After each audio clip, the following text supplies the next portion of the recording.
over in Discord.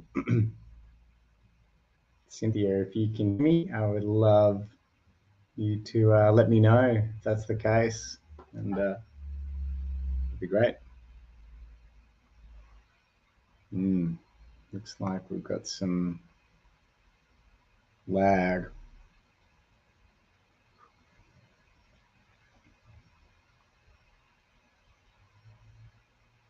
All right, what does this mean? What does this little guy here mean? Welcome everybody to the live stream. Just getting things set up. It won't take very long, and then we're in action. Good morning, good morning, good morning. Mucking around with some new ideas and new technologies this morning to make things even better. But my computer is definitely on the go slow right now. So just bear with me a little bit longer while I get that sorted out. Streaming across a lot of platforms. And yeah, hopefully this is going to come good. It seems like it's improving. All right. So now I'm going to share my screen over in Discord. Share screen. We're going to get started in just a minute.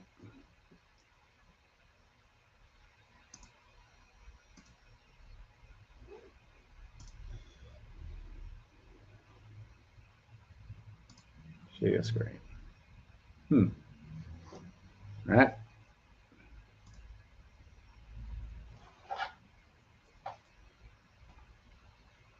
All right.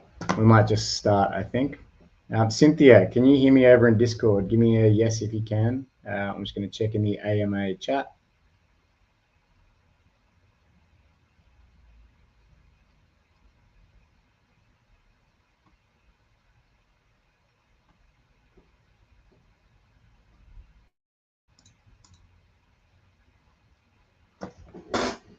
Alrighty, guys. So yeah, sorry about that. It's a little bit of a crazy start. You can see my heart rate going up. It's because I'm trying to manage multiple things at the same time. But here we are back for session 2 of Rich Dad, Poor Dad. So today I'm going to be taking my notes live into a notepad on the screen as we go. I'm going to stop multiple times on the way through. We can have discussions. And what I invite you to do as well is just put your thoughts into the chat as they come up, so that really what we can do then is when we pause, I can go back through those notes and we can discuss them. And this is not financial advice, as long as you know that. This is just stuff that I implement into my life as I go. I'm always keen for as much knowledge as possible.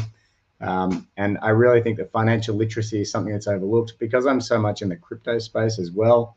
It really is lacking there. So people come into the crypto space and they're either really bullish about things and they think they're just going to make millions straight away, or they're filled with fear and doubt. And I really want to try and make that journey a little bit easier where possible. So the key to that is what I would call, having, as a result of my reading, financial literacy. And that's what we're up to do. We're up to upgrade our financial literacy. So we're going to get started in the book very, very shortly. I'm just looking to get all my chats lined up so that I can see what people are typing. And I'm close. All right, here we go. Let's start. So where we got up to last week was we're still in chapter 1. There's a little bit of time left to go in chapter 1. And we're really talking about... Hi, Harley. Yeah, that's right. We're focused on leveling up our financial literacy here. So we're just doing this for an hour every week, and it's something which I'm really passionate about, is people being financially literate. It's very easy to get through life scraping through, but I'm up for massive financial breakthroughs for everybody wherever possible. And I'm not coming up with my own knowledge. I'll definitely reference this knowledge back to my own life experience. But I'm liking just sharing what the stuff that I've been studying and implemented into my life. So off we go. Let's have a bit of a listen, and we'll see how we go. We're just going to take notes. I'm going to move my screen share into this layout so you can see the notes that I'm taking as we go as well. You can watch my heart rate for interest's sake if you like, depending on the kinds of questions I get asked. And yeah, off we go. Let's have a listen. Hopefully you can hear. "Oh," said my dad, "if you boys want to learn how to be rich, don't ask me. Talk to your dad, Mike." "My dad?" asked Mike with a scrunched up face. "Yeah, your dad," repeated my dad with a smile. "Your dad and I have the same banker, and he raves about your father.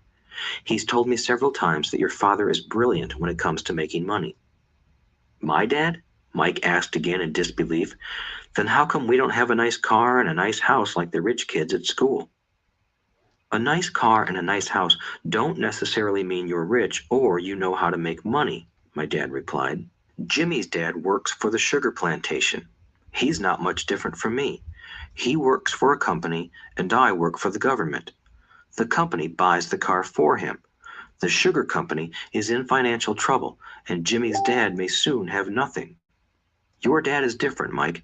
He seems to be building an empire, and I suspect in a few years he will be a very rich man." With that, Mike and I got excited again. With new vigor, we began cleaning up the mess caused by our now defunct first business.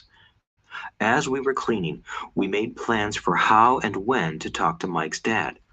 The problem was that Mike's dad worked long hours and often did not come home until late. His father owned warehouses, a construction company, a chain of stores, and 3 restaurants.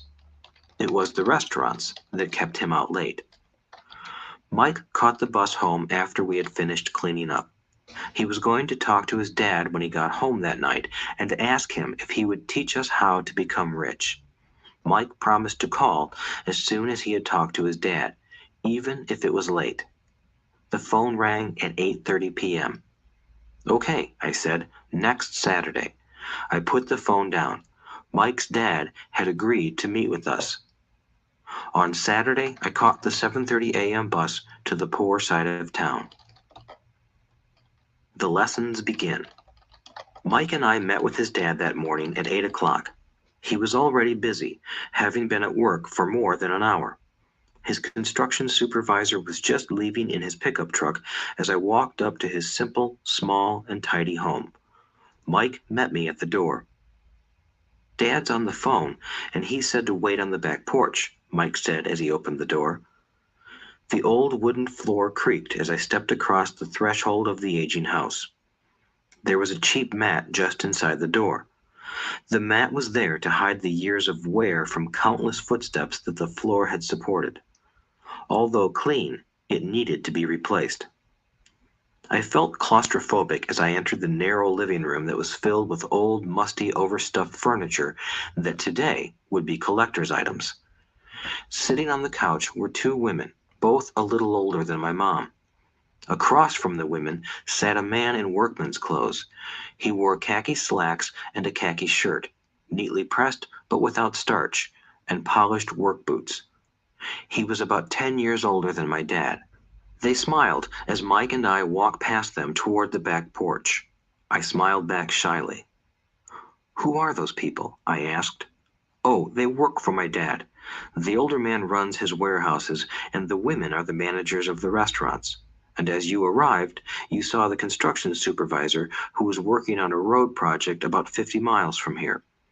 His other supervisor, who was building a track of houses, left before you got here."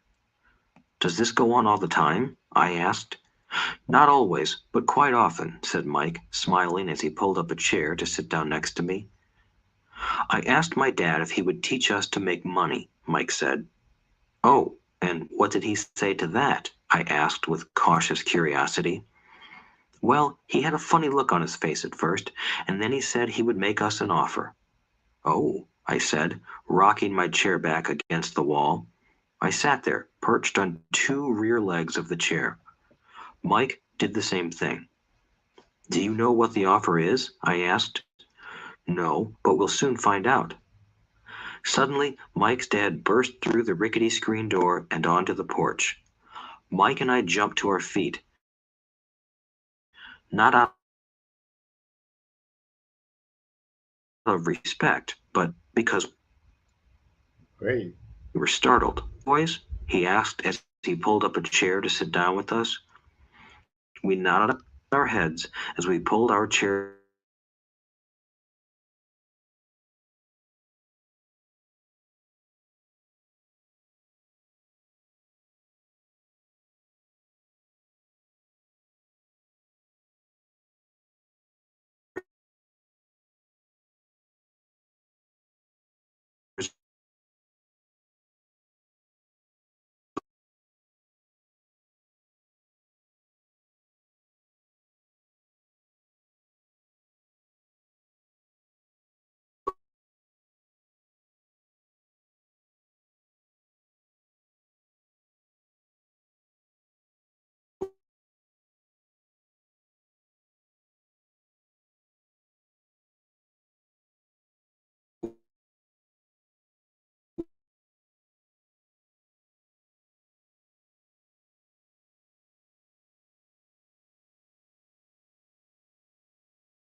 Amazing. Amazing. Wow, this is still going. Okay, I'm back. I'm back. I had to reboot my computer, but the stream is still going. So that is wonderful news. Just getting back to where we were. Just bear with me 1 second. I can't believe it. Thanks so much for still being here. That's amazing. All right. Hi, Ashley Humble.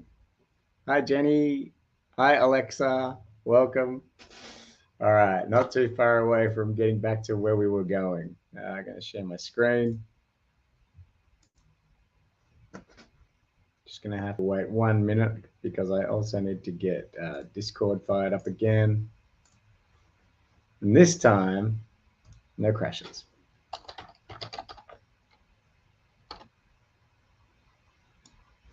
My poor computer gets a workout. That's pretty much the story of, like, you don't ever want to be reincarnated as my computer. I'm telling you now. All right, here we go. Just logging into Discord.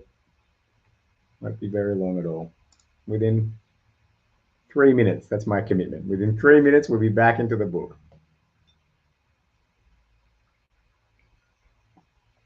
Getting that knowledge. So far, yeah, what I wrote looks are deceiving when it comes to wealth. We did speak about that last week as well. Just how, I guess, the facade of wealth is kind of easy to create, but the actual wealthy people come in all sorts of shapes and sizes, and it's really difficult to catch. And becoming wealthy is a learned skill, and definitely the financial mentors in my life. Actually, this book only exists because my friend Jess Clare, I gave her access to my Audible, and she downloaded it, and then here we are. But I resisted this book for so long because because it seemed like everybody reads it. So I was like, no, I'm going to do it. I'm going to beat my own path, which is a bit of a metaphor for my life. But yeah, here we are reading it. And this is the second time I've read it. Here we go, rejoining in Discord. I'm going to share my screen here. Hopefully that's going to work. Okay. I don't have a chat in Discord, so I'm just going to have to hope that you're listening and that you're connected. All right, and you can hear me. We're going to keep going with the book now. So thanks everybody for your patience, and on we go. We'll go this format. We will go. Where is the format I'm looking for? Yep, that's good. All right, let's play on. Supervisor, who was building a track of houses, left before you got here. Does this go on all the time? I asked. Not always, but quite often, said Mike, smiling as he pulled up a chair to sit down next to me. I asked my dad if he would teach us to make money, Mike said. Oh, and what did he say to that? I asked with cautious curiosity. Well, he had a funny look on his face at first, and then he said he would make us an offer. Oh, I said, rocking my chair back against the wall. I sat there, perched on two rear legs of the chair. Mike did the same thing. Do you know what the offer is? I asked. No, but we'll soon find out. Suddenly, Mike's dad burst through the rickety screen door and onto the porch. Mike and I jumped to our feet, not out of respect, but because we were startled. Ready, boys? He asked as he pulled up a chair to sit down with us. We nodded our heads as we pulled our chairs away from the wall to sit in front of him. He was a big man, about 6 feet tall and 200 pounds. My dad was taller, about the same weight, and 5 years older than Mike's dad. They sort of looked alike, though not of the same ethnic makeup. Maybe their energy was similar. Mike says you want to learn to make money. Is that correct, Robert? I nodded my head quickly, but with a little trepidation. He had a lot of power behind his words and smile. Okay, here's my offer. I'll teach you, but I won't do it classroom style. You work for me, I'll teach you. You don't work for me, I won't teach you. I can teach you faster if you work, and I'm wasting my time if you just want to sit and listen like you do in school. That's my offer. Take it or leave it. May I ask a question first? I asked. No, take it or leave it. I've got too much work to do to waste my time. If you can't make a... Ashley, are you saying I have two recordings playing at once? Is anyone else hearing two recordings playing at once? Where's it going? Hello.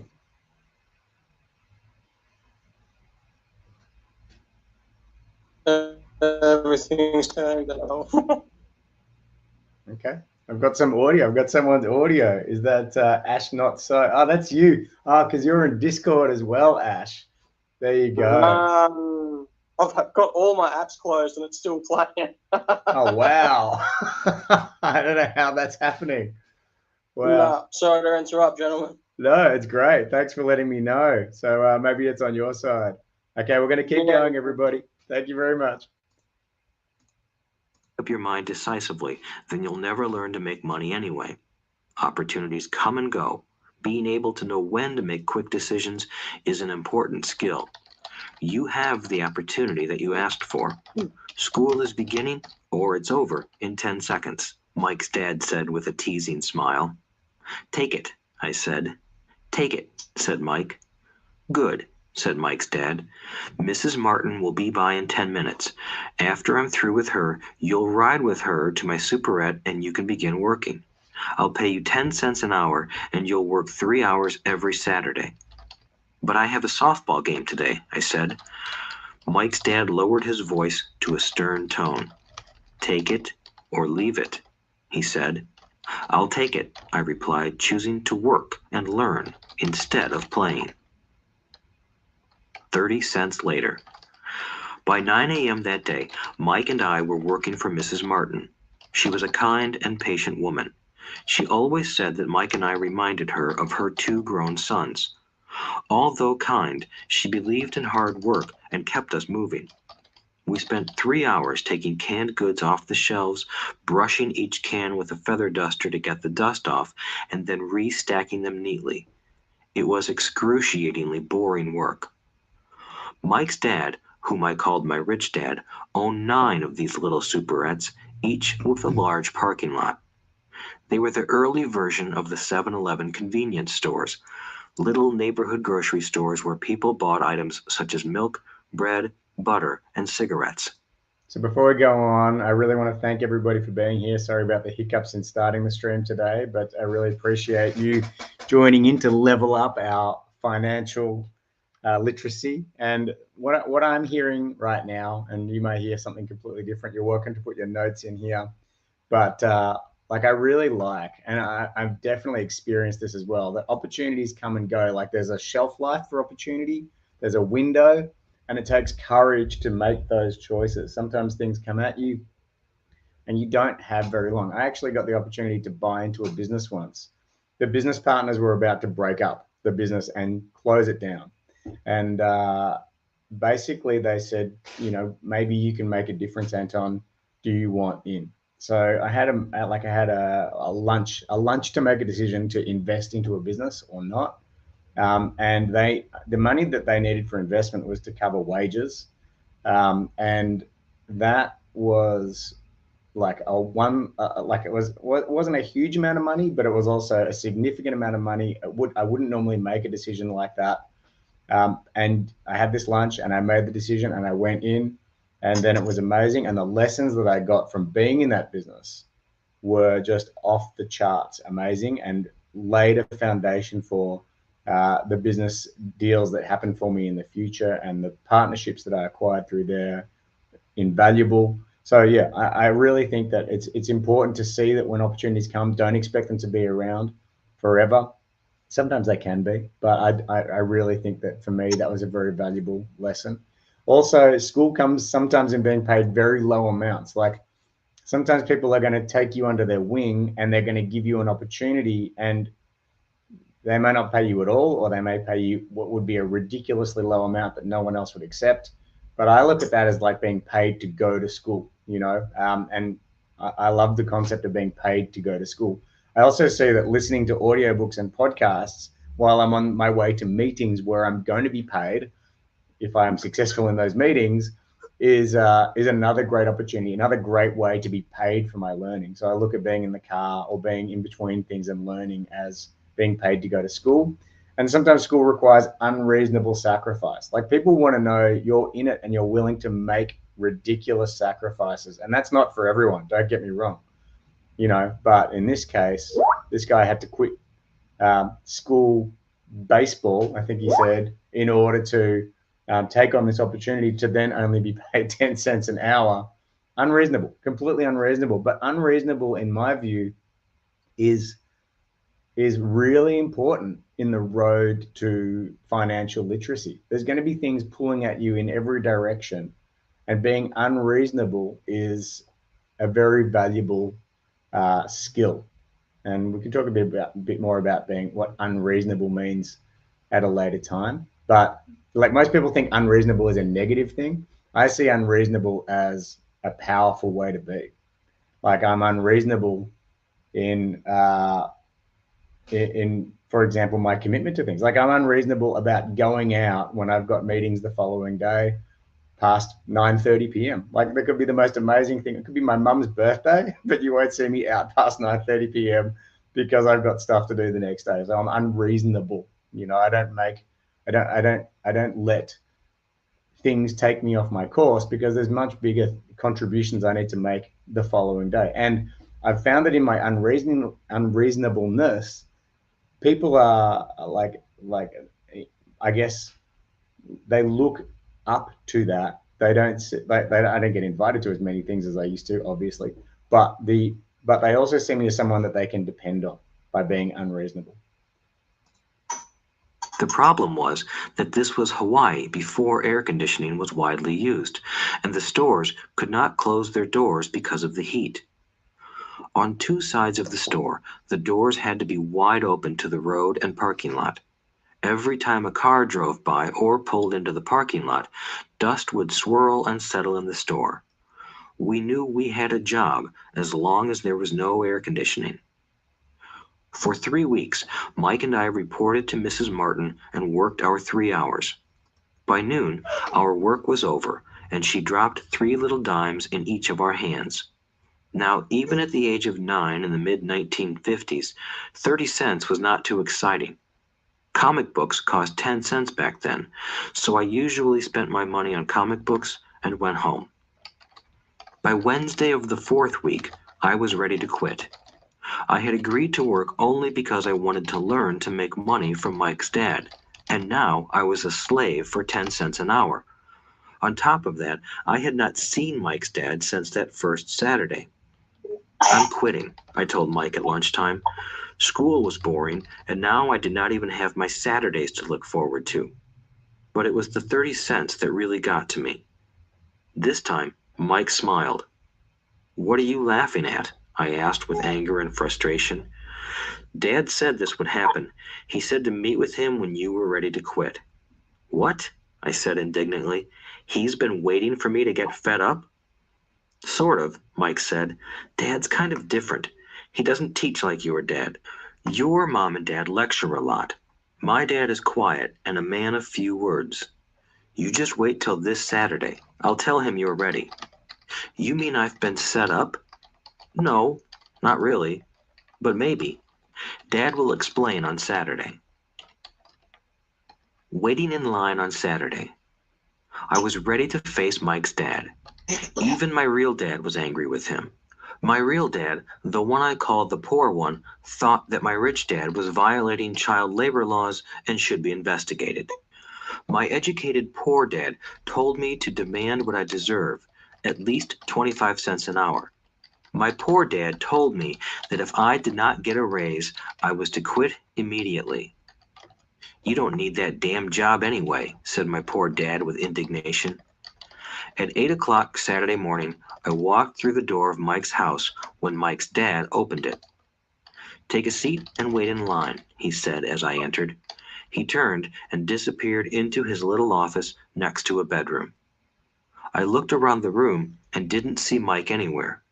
Feeling awkward, I cautiously sat down next to the same 2 women who were there 4 weeks earlier. They smiled and slid down the couch to make room for me. 45 minutes went by, and I was steaming. The two women had met with him and left 30 minutes earlier. An older gentleman was in there for 20 minutes and was also gone. The house was empty, and here I sat in a musty, dark living room on a beautiful, sunny Hawaiian day, waiting to talk to a cheapskate who exploited children. I could hear him rustling around the office, talking on the phone, and ignoring me. I was ready to walk out, but for some reason, I stayed.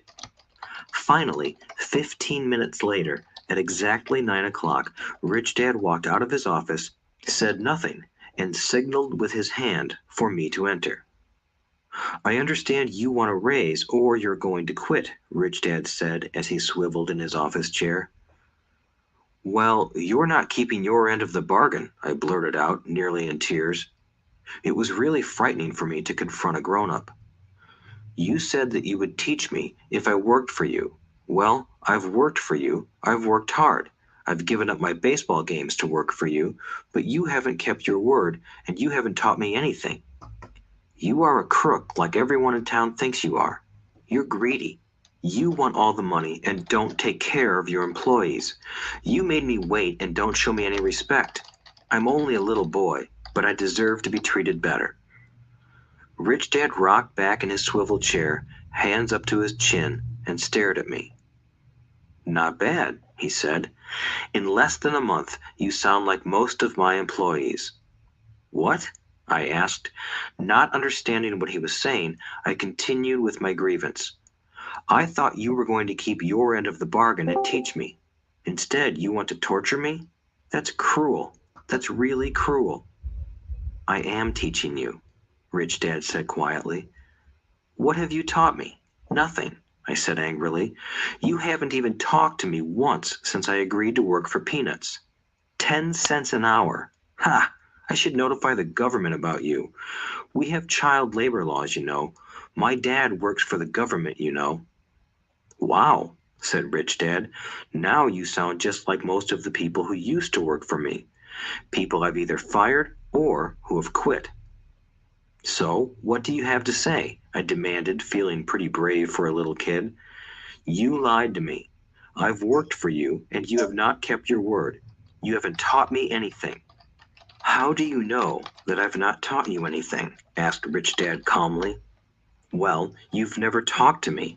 I've worked for 3 weeks, and you have not taught me anything," I said with a pout. "Does teaching mean talking or a lecture?" Rich Dad asked. "Well, yes," I replied. "That's how they teach you in school," he said, smiling. "But that is not how life teaches you, and I would say that life is the best teacher of all. Most of the time, life does not talk to you. It just sort of pushes you around. Each push is life saying, 'Wake up, there's something I want you to learn.'" "What is this man talking about?" I asked myself silently. Life pushing me around was life talking to me? Now I knew I had to quit my job. I was talking to someone who needed to be locked up. If you learn life's lessons, you will do well. If not, life will just continue to push you around. People do two things. Some just let life push them around. Others get angry and push back. But they push back against the boss, or their job, or their husband or wife. They do not know it's life that's pushing. I had no idea what he was talking about. Life pushes all of us around. Some people give up and others fight. A few learn the lesson and move on. They welcome life pushing them around. To these few people, it means they need and want to learn something. They learn and move on. Most quit, and a few, like you, fight. Rich Dad stood and shut the creaky old wooden window that needed repair. "If you learn this lesson, you will grow into a wise, wealthy, and happy young man. If you don't, you will spend your life blaming a job, low pay, or your boss for your problems." So yeah, where we're up to right now, and thanks for everybody who's watching, joining our little financial literacy level up this morning. And I really do also want to try and steer this towards the crypto community as well, or stock market investors. and look, I'm not an expert. I'm not a financial advisor. I just implement this stuff into my life wherever I can. And being able to grind where others would quit is one way to differentiate yourself. I read somewhere recently, and I loved it, that an apple in amongst 1,000 other apples, even though they're all different, doesn't really stand out. But an orange in amongst 1,000 apples is immediately recognizable. And life has a way of selecting out people who are not willing to put themselves in the firing line, to be that orange in a sea of apples. And that can be one way to do that, even if you are not the sharpest tool in the shed, like myself, is to be a grinder, okay? Because a lot of people will quit before you do.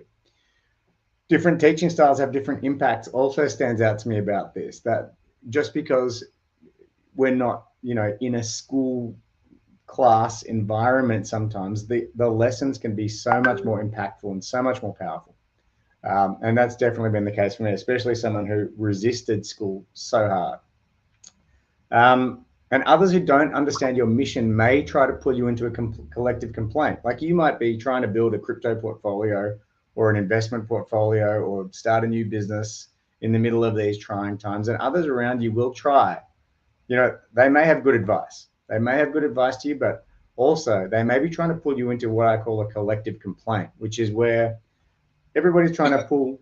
There's a pull for down, like gravity. Okay, they're trying to stop you making mistakes, stop you taking risks where you could get hurt. That's fine. Obviously, they're doing it from a place of love, but realistically, if you are on a mission to generate serious wealth, there is risk involved. And so those people with their best intentions may cause you to you should include their thoughts, but if you take it on as the truth, well, they don't have the truth. That's all I'd say about that.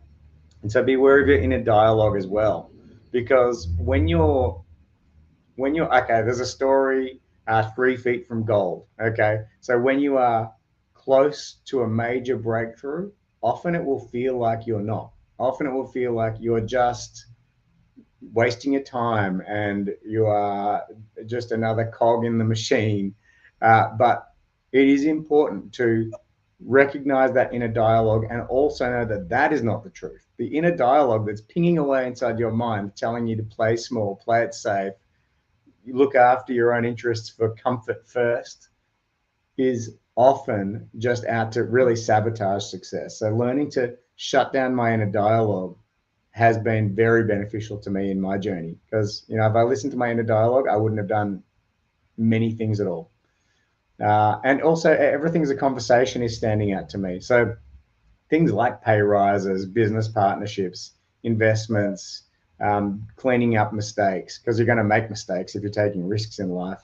All of these things, I like to think they're only one conversation away, even if that's not the truth. Like, let's say, like I meet with people all the time who haven't spoken to their brother in 40 years, that sort of thing, like crazy family disconnects or business disconnects, and it can be over money or whatever. And I really like to imagine that everything is one conversation away from being fully resolved.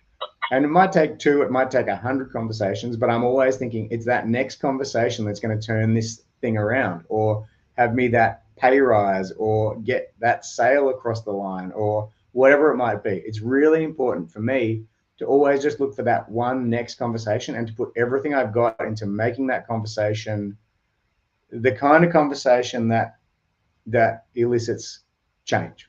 Okay. And life pushing you around can be growth, and what you do about it matters. Like where you focus that pushing you around emotional reaction that you have is important. So they did this study in the desert, apparently. I don't know where, but I read about it.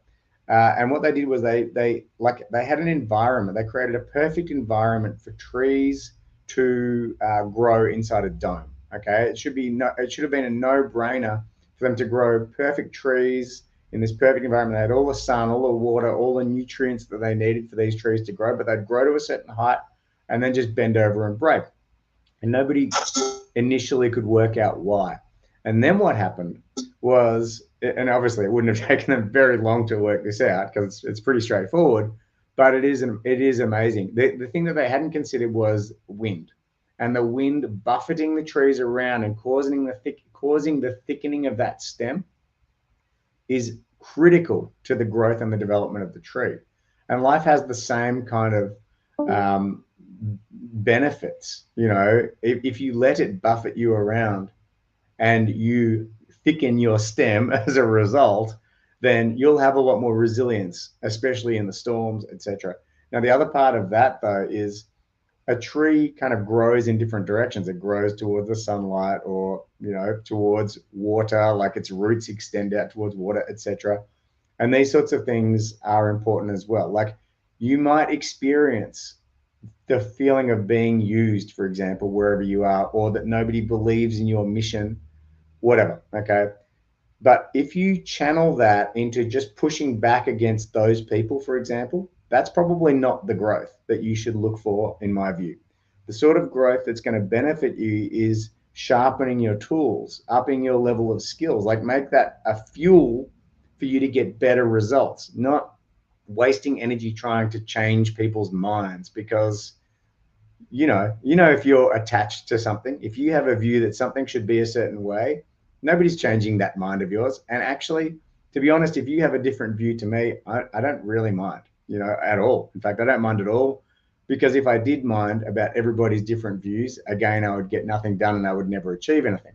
So yeah, I really hope that you can see that life pushing you around is a benefit, and it can push you around pretty hard, So you really want to just keep looking to, how can I grow? How can I become more resilient through that? And lean into life pushing you around. Welcome it. And for me, I take on things like jiu-jitsu, where I get my ass kicked all the time. I make investments that I don't know how they're going to go. I don't overextend anymore. I've been capable of overextending in the past, but I really make investments that I'm not confident are going to be winners, because, to be honest, I don't know. You don't know. I don't trust. I don't trust that anybody actually knows. So for me, it's about lots of small incremental things that thicken my stem. I'm happy for the wins. I'm happy for the losses, and I don't celebrate too much on the wins, and I don't cry too much about the losses. Okay, because there's a mixture. There's going to be a mixture of those things that go into creating a wealthy and successful future. So that roller coaster that people are on of FUD and also being really bullish about things, I try not to do that at all anymore. If Bitcoin shoots up tomorrow, I won't be celebrating, because I know it's coming down in a couple of weeks. I'm not too fast. All right, let's keep going. You'll live life always hoping for that big break that will solve all your money problems. Rich Dad looked over at me to see if I was still listening. His eyes met mine. We stared at each other, communicating through our eyes. Finally, I looked away once I had absorbed his message. I knew he was right. I was blaming him, and I did ask to learn. I was fighting. Rich Dad continued. Or, if you are the kind of person who has no guts, you just give up every time life pushes you. If you are that kind of person, you'll live all your life playing it safe, doing the right things, saving yourself for some event that never happens. Then you die a boring old man. You'll have lots of friends who really like you because you were such a nice, hard-working guy. But the truth is that you let life push you into submission. Deep down, you were terrified of taking risks. You really wanted to win, but the fear of losing was greater than the excitement of winning. Deep inside, you and only you will know you didn't go for it. You chose to play it safe. Our eyes met again. You've been pushing me around? I asked. Some people might say that, smiled Rich Dad. I would say that I just gave you a taste of life. What taste of life? I asked, still angry, but now curious and ready to learn. You boys are the first people that have ever asked me to teach them how to make money. I have more than 150 employees, and not one of them has asked me what I know about money. They ask me for a job and a paycheck, but never to teach them about money. So most will spend the best years of their lives working for money, not really understanding what it is they are working for. I sat there listening intently. So when Mike told me you wanted to learn how to make money, I decided to design a course that mirrored real life. I could talk until I was blue in the face, but you wouldn't hear a thing. So I decided to let life push you around a bit so you could hear me. That's why I only paid you 10 cents. So what is the lesson I learned from working for only 10 cents an hour? I asked. That you're cheap and exploit your workers? Rich Dad rocked back and laughed heartily. Finally, he said, "You'd best change your point of view. Stop blaming me and thinking I'm the problem.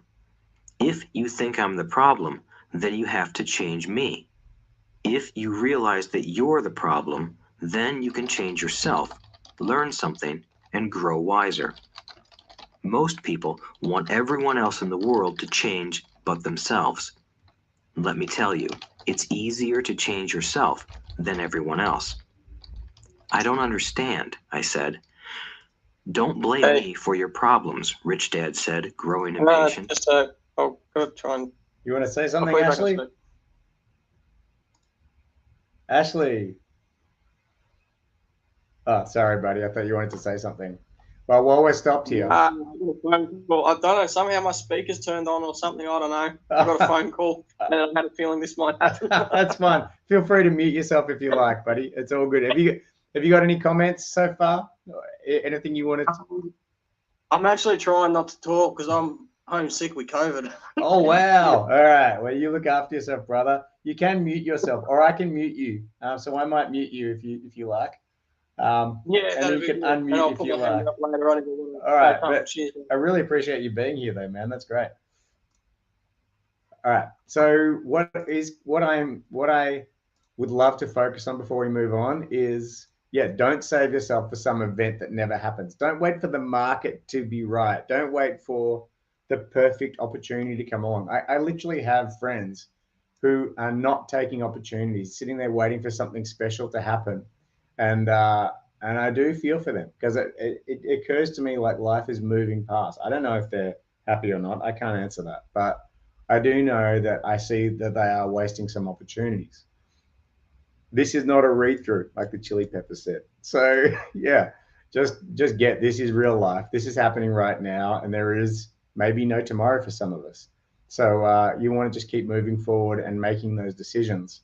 And most people don't want to level up their financial literacy. It takes something to level up your financial literacy because you're going to have to face all the shitty choices that you've made. Okay. So just bear that in mind. It's okay.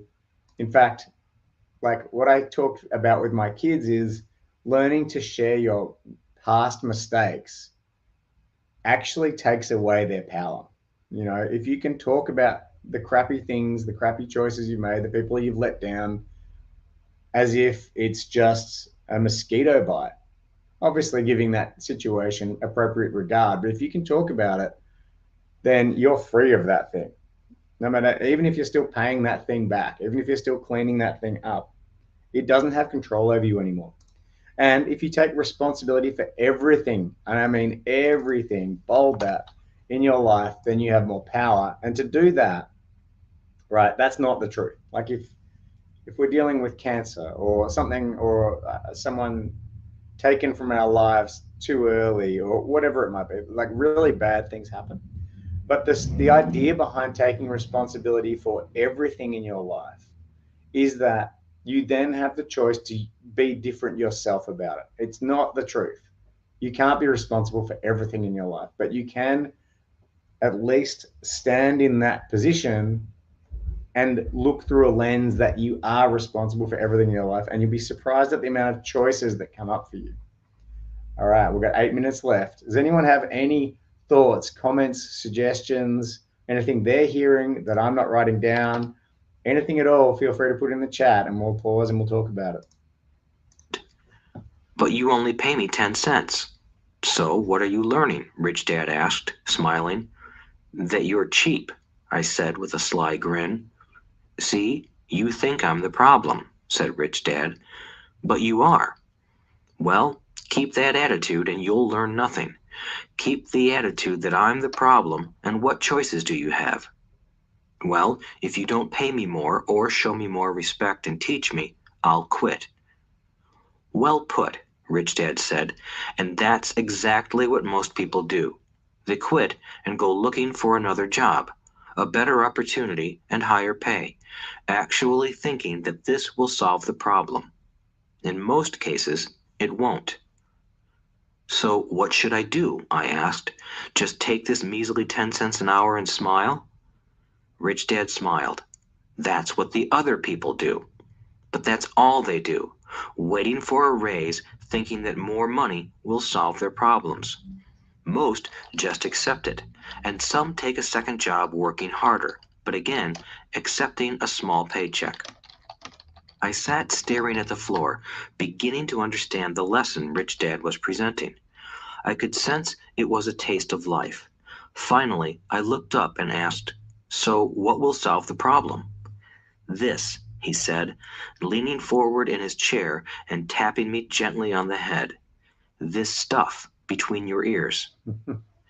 It was at that moment that Rich Dad shared the pivotal point of view that separated him from his employees and my poor dad, and led him to eventually become one of the richest men in Hawaii, while my highly educated but poor dad struggled financially all his life. It was a singular point of view that made all the difference over a lifetime. Rich Dad said this point of view over and over, which I call lesson number 1. The poor and the middle class work for money. The rich have money work for them. On that bright Saturday morning, I learned a completely different point of view from what I had been taught by my poor dad. At the age of 9, I understood that both dads wanted me to learn. Both dads encouraged me to study, but not the same things. My highly educated dad recommended that I do what he did. "Son, I want you to study hard, get good grades, so you can find a safe, secure job with a big company, and make sure it has excellent benefits." My rich dad wanted me to learn how money works so I could make it work for me. These lessons I would learn through life with his guidance, not because of a classroom. My about working for 10 cents an hour. If you hadn't got angry and had simply accepted it, I would have to tell you that I could not teach you. You see, true learning takes energy, passion, and a burning desire. Anger is a big part of that formula, for passion is anger and love combined. When it comes to money, most people want to play it safe and feel secure, so passion does not direct them. Fear does. "So is that why they'll take jobs with low pay?" I asked. "Yes," said Rich Dad.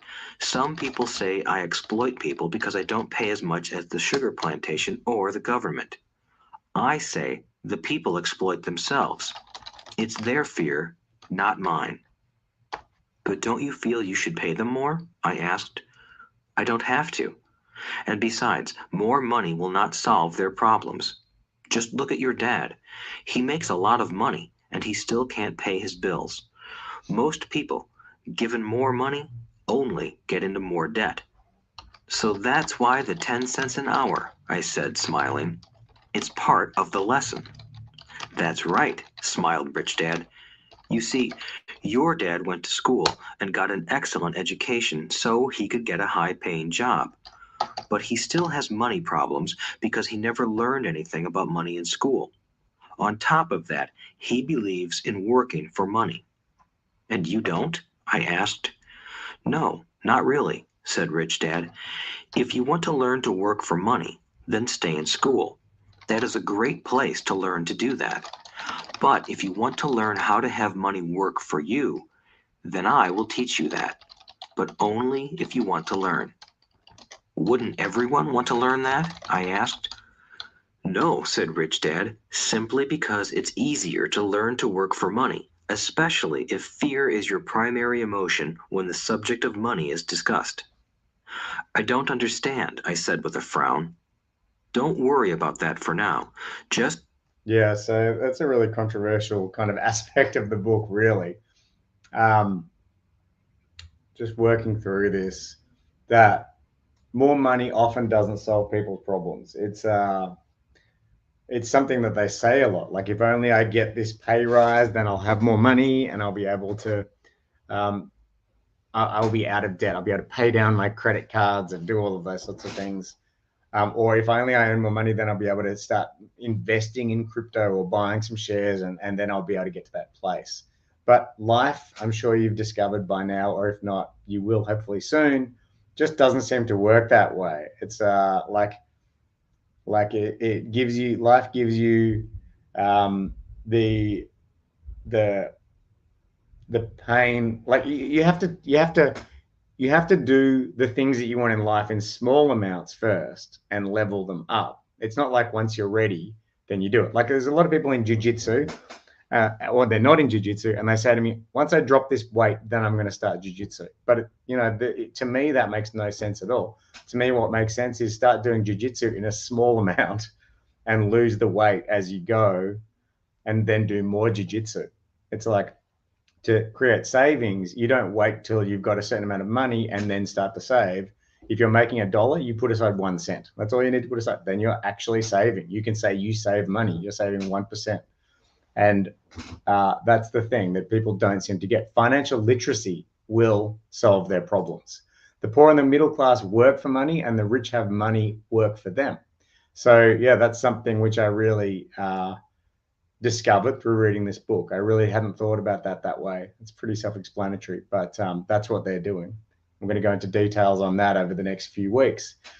And true learning takes energy and passion. I just love that. You can't force learning down someone's throat. It's not going to happen. But if you're pissing them off a little bit in teaching them, or you're getting pissed off a little bit in what your mentor's telling you, that's, in my view, that's a great thing. Like, that little bit of resistance is healthy. So don't worry if you're getting upset in your learning journey, because it just means something's moving and shifting, perhaps, that wasn't going to move without someone actually willing to piss you off to get there. And most people, given more money, will get into more debt. I definitely know that's true of myself over my younger years. I just really didn't see the benefit of the more money that I was given over time. I just managed to be in exactly the same position. And if you want to learn to work for money, then school will teach you that. So this is a very controversial statement, but the book goes into great details on that over coming weeks. And so much so to the point where I'm having these conversations with my kids, or my son, who's still in school, and all of a sudden I'm a lot less attached to his school outcomes, because I really do see that the school will create this ongoing cycle of generation after generation who don't break out into the wealthy community. Some will, of course, but I see that some, or quite a lot, won't. And we need more than school. We need much more than school in order to level up people's financial literacy. I'm not saying don't go to school. I'm not saying school's bad. I love the benefits of school, but it's certainly not going to create financially literate people who are financially free and have the courage to take risks. And I see this every day. So yeah, that brings us to 1 hour. We're actually 1 minute over now. I just want to thank everybody for being here. I'm going to keep getting better at doing this each week, and I'm going to be doing this from Dubai next week. So we might even do it at a different time, because like 10 a.m. in Dubai is or, yeah, 9 a.m. in Dubai. Oh yeah, 9 a.m. in Dubai is 4 a.m. So it'd be 3 a.m. when we started. So yeah, hopefully we can do it at a different time, but I really look forward to being with you all next week. Thanks so much. Have a good week. Thanks, Mike.